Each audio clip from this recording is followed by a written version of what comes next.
February 20, 2022. Britain's Queen Elizabeth tests positive for COVID-19. London, CNN.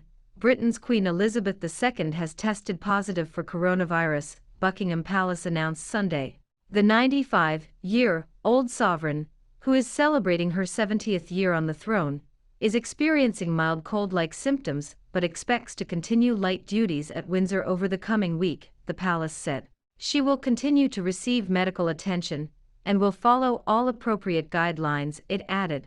UK media have reported that the Queen is fully vaccinated. Buckingham Palace previously confirmed both the monarch and her late husband, Prince Philip, had received their first doses of a COVID-19 vaccine in January 2021. But the palace has declined to reveal any information about subsequent vaccinations, citing medical privacy. The Queen is not the only person in her circle to test positive for COVID-19, a royal source said on Sunday. A number of cases have been diagnosed in the Windsor Castle team, the source told CNN, without specifying who else had tested positive. The Queen's health has been closely scrutinized since late last year, when she retreated from public events on advice from doctors to rest after an overnight hospital stay for an undisclosed reason.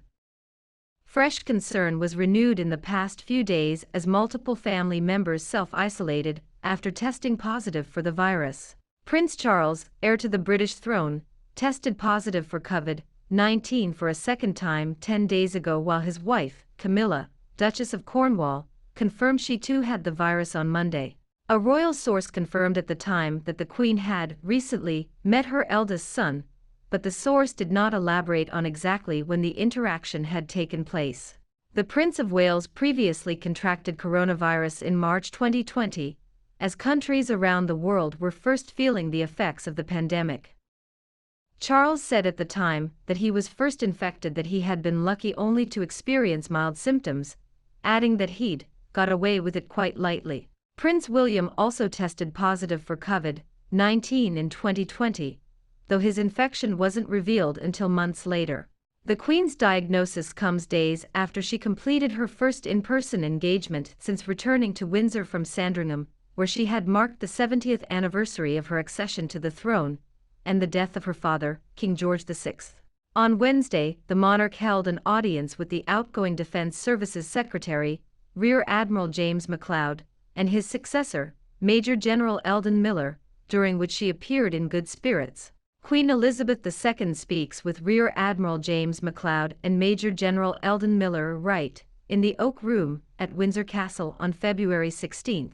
On her return to Windsor, a royal source had told CNN the Queen was resuming her regular duties of audiences, credentials and Privy Council meetings. She has made plans to appear at a number of major engagements next month, a diplomatic reception at Windsor Castle on March 2, the annual Commonwealth service at Westminster Abbey on March 14, and a service of thanksgiving for Prince Philip at the same venue on March 29.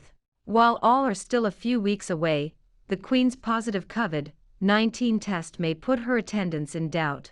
On Sunday, British Prime Minister Boris Johnson wished the Queen a swift recovery in a post on Twitter. "I am sure I speak for everyone in wishing Her Majesty the Queen a swift recovery from COVID and a rapid return to vibrant good health," wrote Johnson, who contracted COVID-19 himself in March 2020, at the height of the first wave in the UK, spending 3 nights in ICU. Thank you for watching our videos every day.